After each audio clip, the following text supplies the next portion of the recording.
Hey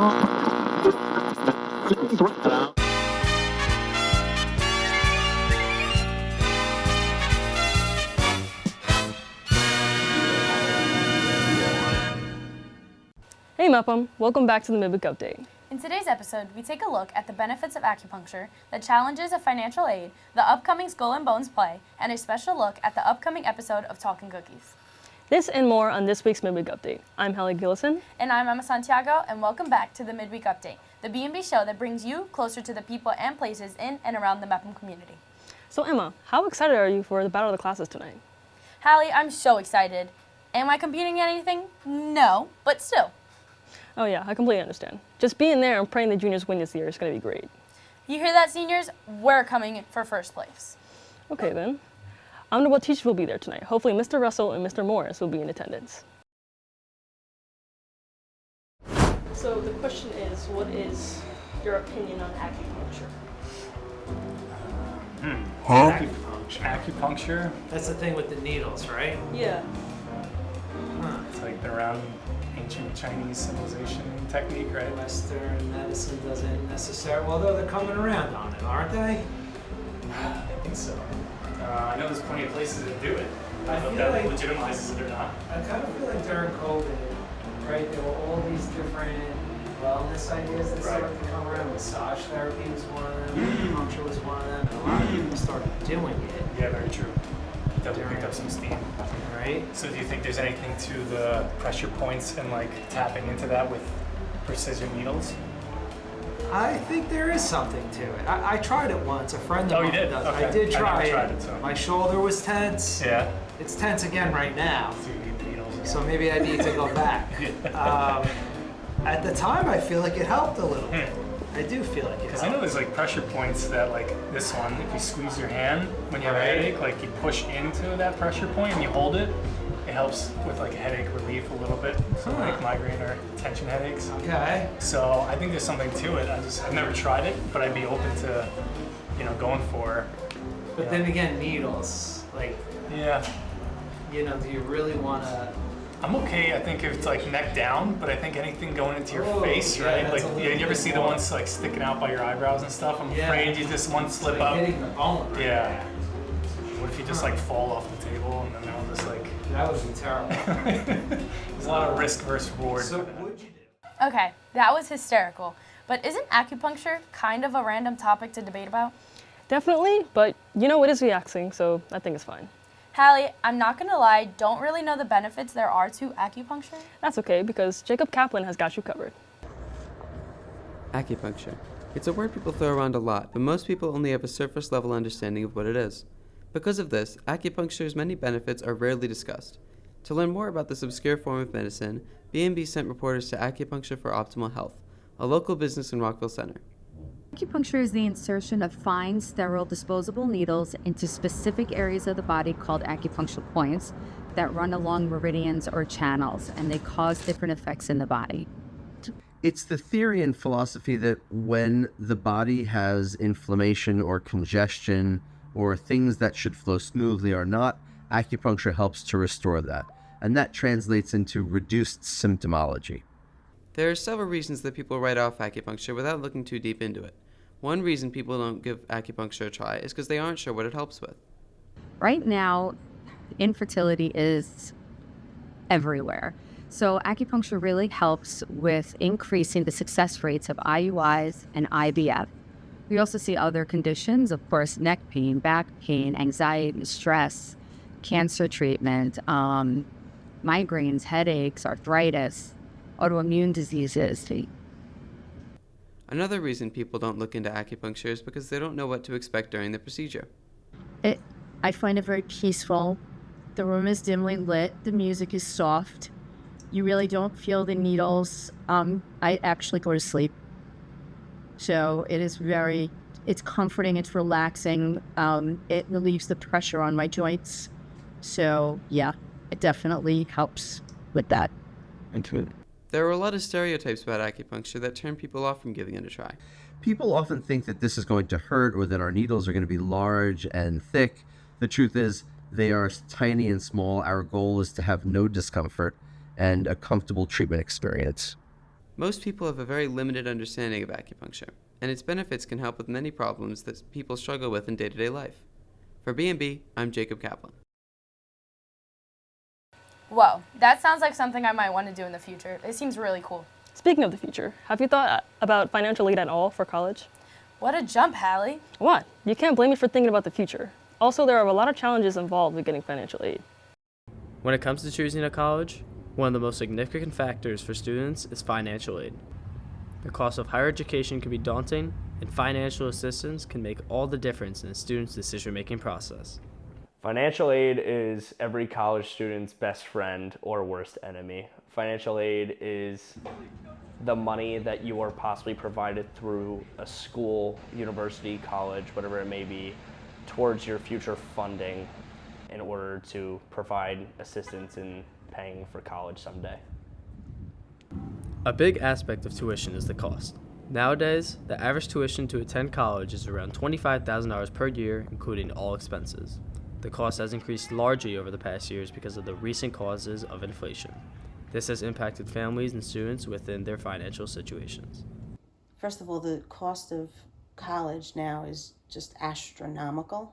We could get loans, but what good is a loan when you still have to pay back $90,000 a year? Within Long Island, there are many middle-class families whose incomes impact the amount of financial aid their child receives. Many students apply for scholarships and student loan aid, but come short because of their parents' yearly income, including their residency on Long Island. Financial aid is so important because a middle-class person isn't gonna go and look at UCLA. That's $85,000 a year if they're not getting financial aid, even if that's the best school for their major. So financial aid is so vital because it really does dictate where you can and can't apply to schools. Because of the income that the average middle-class family makes in Long Island, they are less likely to receive significant financial aid, putting them in a tough position to pay for college, which can dictate where a student wants to attend school. A lot of people love to just blab out every once in a while, oh, I want to go to Miami.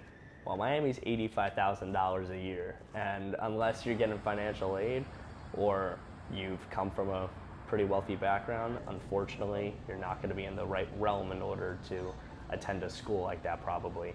Many middle-class families believe the financial aid process should be adjusted to fit families' cost of living areas and income in hand with each other to help families in a more efficient way.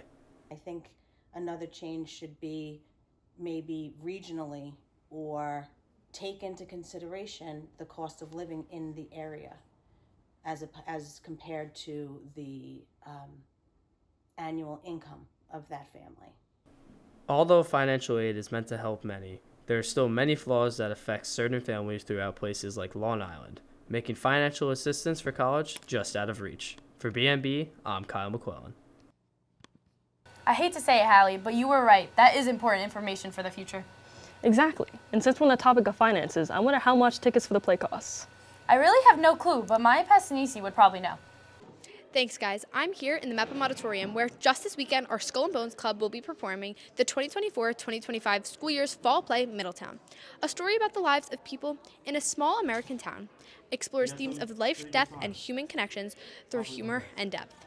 These students have been working tirelessly and effortlessly to prepare for this play for weeks, and their hard work is about to pay off. I'm just really excited for us all to come together because a lot of people put a lot of work into this, and it's just the hours might feel draining while we're doing it, but it's just beautiful when we get that sense of community. The play promises an engaging experience and showcases the students' talent and dedication. I encourage everyone to come support Middletown and Skull and Bones. That's it for me. I'm Mya Passanisi, sending it back to the studio. Oh, I cannot wait to see Middletown now. It's going to be so exciting. Yeah, it is. Celebrating the arts like drama is so important for our community. Oh, totally. And ironically, that's the focus of our new Talkin' Cookies episode. Ariel Boodhram is here with more on exactly that. Thanks, guys. As many of you know, BMB shows air weekly, but not as many of you know about our monthly shows, like Talkin' Cookies. In this show, host Brianna Goodman sits down with guests to talk about the upcoming events in the community over a plate of freshly baked cookies. Let's take a sneak peek at this month's edition of which is about the fall plays happening around the BMCHSD. Oh, ideas and an Oreo cookie. It's a bright idea to dunk it or to crunch it or not.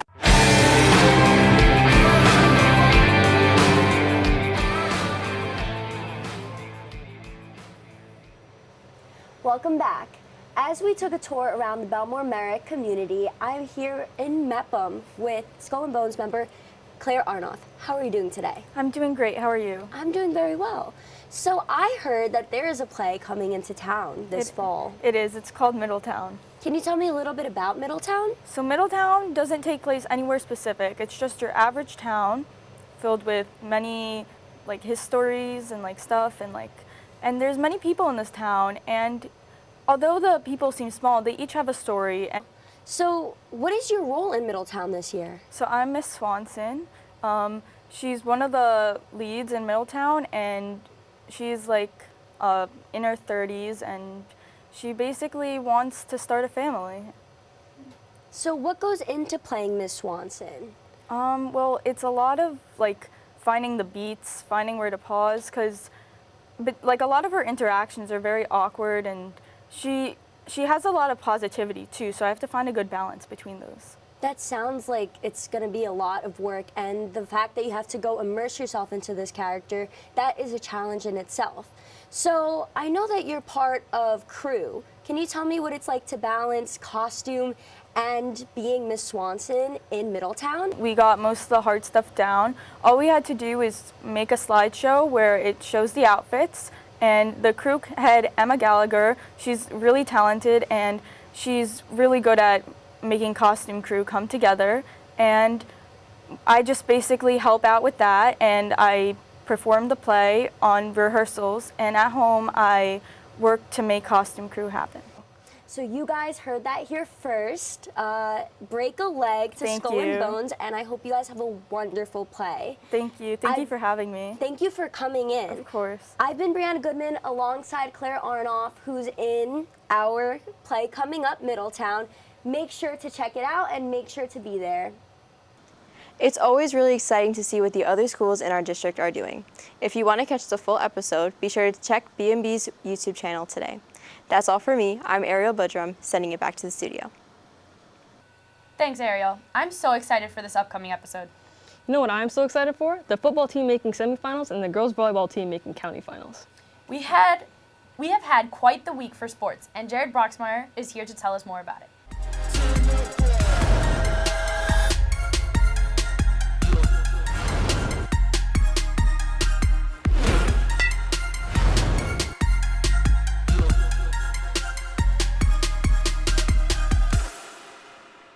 Thanks, guys. As we shift towards the end of the playoff season, the Pirates are cruising through. Last Friday, the Pirates football team was victorious over the Generals. In case you missed anything, you can check out the coverage on the B&B YouTube channel. This Friday, they look to carry over the dominance, heading to Hofstra to take on Glen Cove in a round 2 matchup. Now to the court, where the girls volleyball team was victorious in 5 sets to win a hard-fought semifinal matchup versus district rival Kennedy. And Monday, they were victorious again to beat Long Beach to win the AA championship. Congrats to the Lady Pirates on a great season so far. Best of luck Thursday versus Hills West for the Long Island Championship. That's all for me. I've been Jared Broxmeyer, sending it back to Emma and Hallie. Thanks, Jared, and good luck to the Pirates heading to Hofstra. Also, good luck to all classes tonight, but as we all know, only one can win. The dramatics are in fact necessary. Make sure to tune in next week for even more news stories from around the BMCHSD to bring you inside the parts of the community you don't always get to see. Until then, I'm Hallie Gillison. And I'm Emma Santiago, and good luck to all competing. What kind of fire was one take? It was one take. We're done. Get out of here.